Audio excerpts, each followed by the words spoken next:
បាទសួស្តីបងប្អូនអរគ្នាស្វាគមន៍មកសាយថ្មីមកកាន់ពិភពគ្រប់យ៉ាងបាទអញ្ចឹងថ្ងៃនេះបង្ហាញជូនបងប្អូននៅប្រភេទឡាស៊ែអញ្ចឹងសម្រាប់ឡាស៊ែនេះគឺជាប្រភេទធំដែលខ្ញុំហៅថាឡាស៊ែល្អហើយសួរថាហេតុអីបានហៅថាសម្គាល់វាថាល្អពីព្រោះតែគុណភាពវាអញ្ចឹងខ្ញុំប្រាប់បងប្អូនអំពីលក្ខណៈសម្គាល់ខ្លះៗ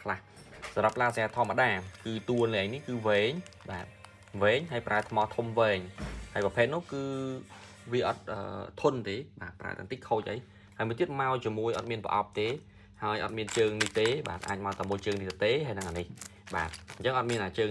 សម្រាប់ចាប់ជាមួយនឹងពងទីបហើយអត់មានខ្សែសម្រាប់យើងអាចចុចបំភ្លឺបានរបៀបថាឧទាហរណ៍យើងចង់ឆ្នៃដាក់វែងយើងចុចពីចង្ងាយអញ្ចឹងណាអញ្ចឹងអានេះប្រើបានវាមានមក play របស់វាអញ្ចឹងសម្រាប់ឡាស៊ែល្អតែអាជើងត្រហើយនឹងអាខ្សែនេះវាមិនសំខាន់ទេសំខាន់ទៅលើតួនេះហ្នឹងហើយថ្មរបស់វាបាទប្រភេទថ្មរបស់វាគឺប្រើប្រភេទថ្មខ្លី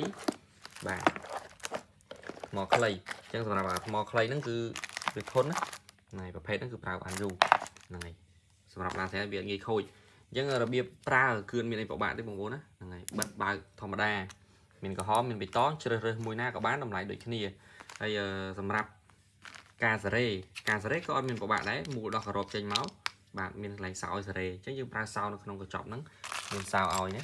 មានសោរបស់វាអញ្ចឹងសោនោះគឺប្រើត្រូវទាំងអស់ណាហើយសោមានដល់តែ2ជើងមួយសោមួយបាទយកសោហ្នឹងមកបងប្អូនសារ៉េនេះមូលរត់ចុះក្រោមទៅតាស្រាំងឡើងលើហើយបងប្អូនមូលឡើងលើមកវាចុះក្រោមវិញវាច្រាស់គ្នាអញ្ចឹងដូចគ្នាអានេះឆ្វេងស្ដាំពេលបងប្អូនមូលរត់ទៅវាមកខាង